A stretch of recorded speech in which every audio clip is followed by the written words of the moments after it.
If this video helped you reset your DVR, don't forget to like, share your problem in the comments, and hit subscribe to Fix My DVR for more easy solutions.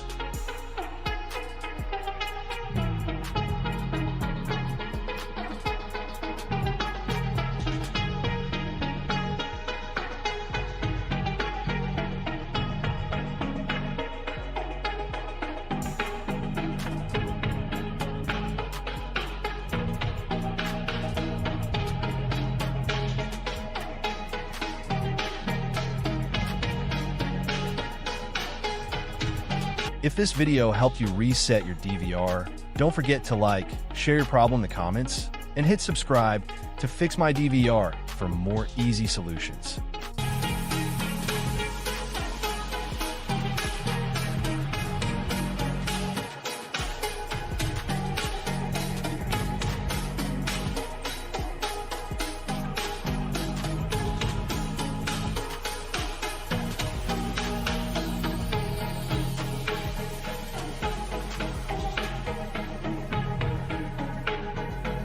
If this video helped you reset your DVR, don't forget to like, share your problem in the comments, and hit subscribe to Fix My DVR for more easy solutions.